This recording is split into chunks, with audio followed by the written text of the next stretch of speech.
Like and subscribe on the way in the door, people. And let's get right to it.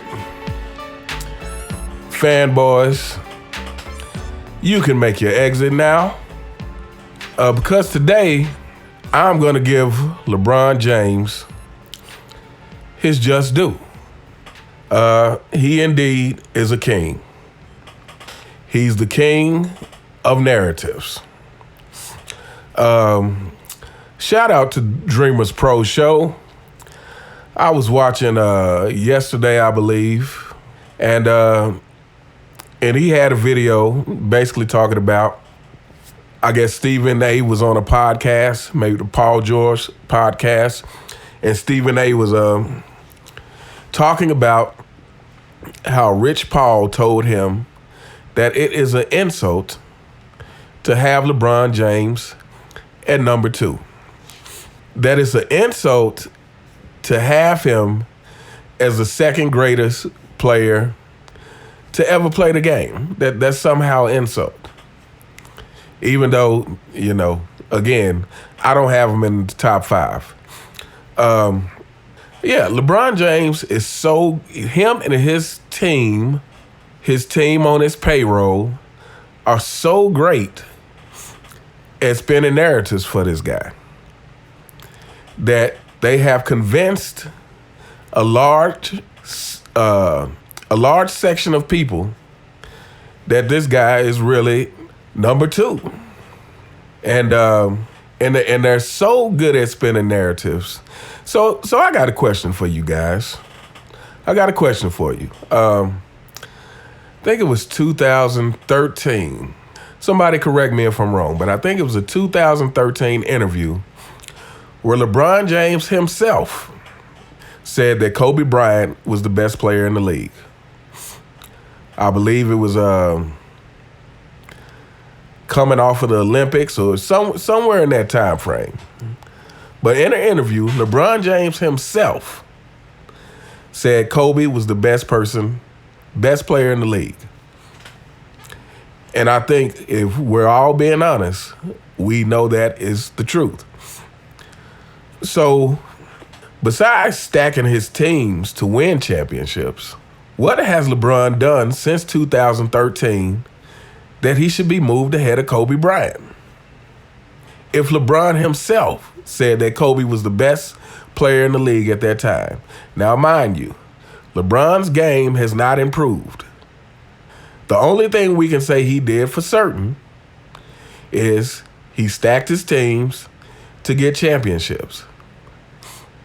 So if that's the way he made these accomplishments, if that's the way he got his rings, how can we honestly put him past Kobe Bryant?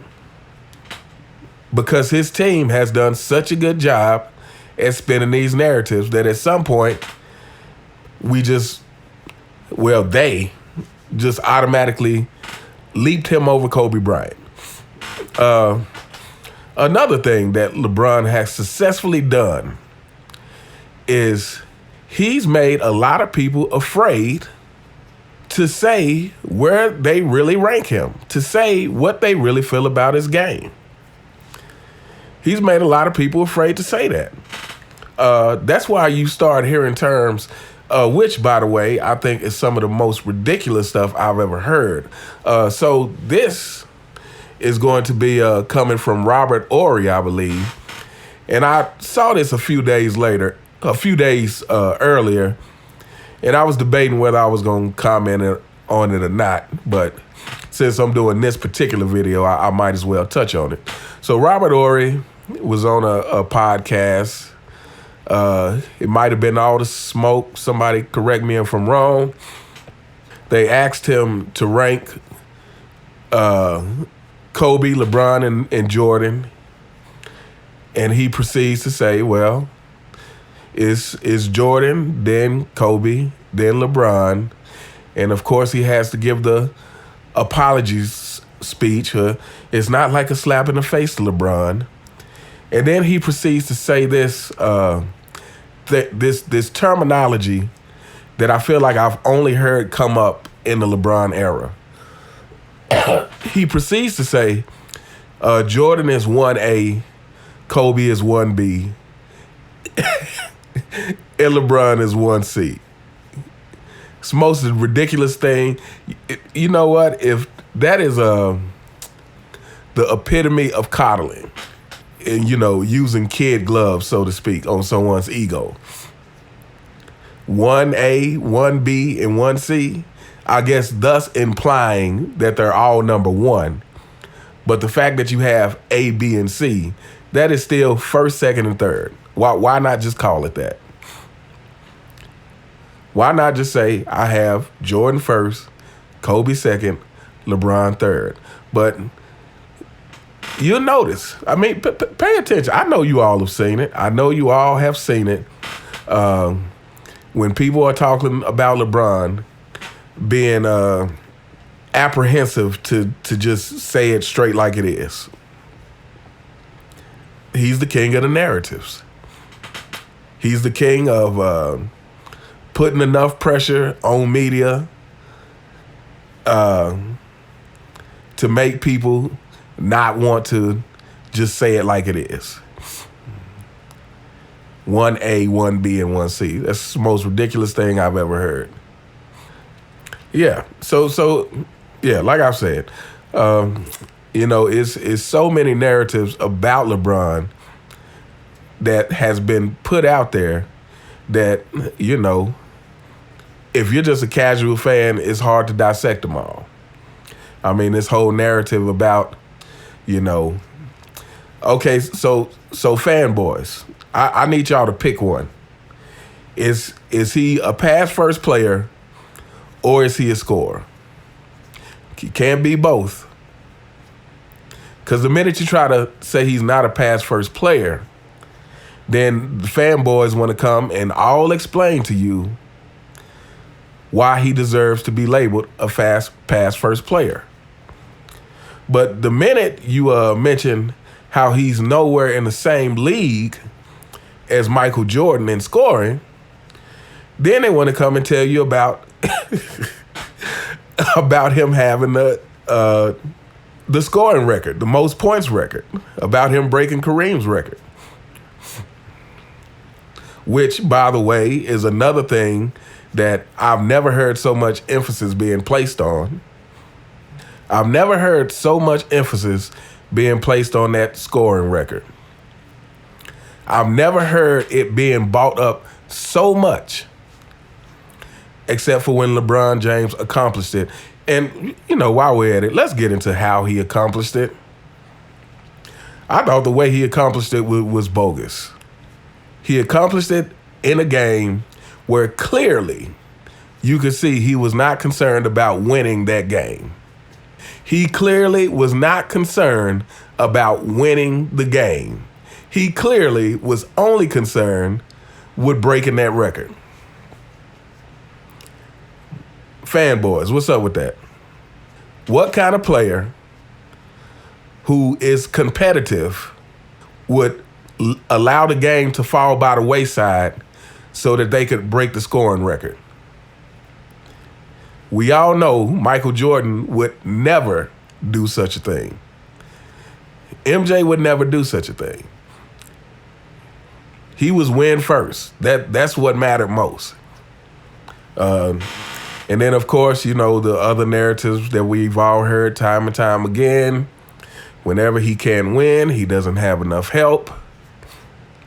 Whenever he does win, he pretty much did it by himself somehow. We never heard credit given to Ray Allen, to Kyrie Irving, and even the Disney ring. I feel like AD saved that ring. AD is the reason LeBron gets that 1/3 of a championship, however you want to classify it. But to me, AD saved that. The big shot AD hit in that game, that's what saved it. And I rarely hear anybody bring up that. So yeah, I feel like the media has become so convoluted with these narratives about LeBron that it's hard for your average fan to decipher what's real and what's not. You have people out here saying he's number 2 just because they've heard it 2 million times. And to be honest, it wasn't until I started thinking about who my top 5 would be that I realized, like, LeBron's not even in my top 5. Like, when I think about other players and compare him to other players, you know, there's 5 other players I would put ahead of LeBron. And I know for some of you, it's more than that. You know, we all have our different things that's important to us. You know, when we when choosing top 5 or whatever. You know, to me the eye test is a heavy factor. But for some people, the resume is a heavier factor. But, you know, even if you're a person who leans towards the resume, I don't understand how you can have LeBron at number 2.